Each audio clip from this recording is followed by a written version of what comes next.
Բարի լույս, այսօր փետրվարի 28-ն է, Երևանում սպասվում է տեղումներով եղանակ։ Իսկ այսօր ժամը 17-ին Ազատության հրապարակում Ռաֆի Հովհաննիսյանը կանցկացնի իր հերթական, այս անգամ արտոնված հանրահավաքը,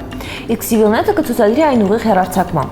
Մինչ այդ կարող եք դիտել մեր կայքում Ռաֆի Հովհաննիսյանի մարզային հանրահավաքները։ Իսկ քաղաքում միևնույն ժամանակ շարունակվում են դասադուլները։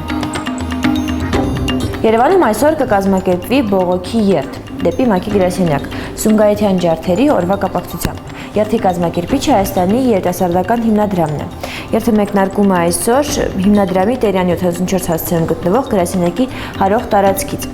Իսկ շուտով Երևանում կմեկնարկի բրիտանական ֆիլմերի 11-րդ փառատոնը։ Այսօր ժամը 14-ին Էրեբունի Պլազա բիզնես կենտրոնում տեղի կունենա փառատոնին նվիրված ասուլիս։ Որն է աշխարհի ամենաերկար մետրոն։ Աշխարհի ամենաերկար մետրոն Պեկինինն է, որն ունի 442 կիլոմետր երկարություն։ Երկրորդ տեղում Շանհայի մետրոն է 423 կիլոմետրով, որից հետո Լոնդոնինն է 402 կիլոմետր երկարությամբ։ Աշխարհի առաջին գնացքը մետրոյի գնացքն անցել է 3.5 մղոն 1869 թվականի հունվարի 9-ին։ Իսկ Կարեն Դեմիրճյանի անվան մետրոպոլիտենը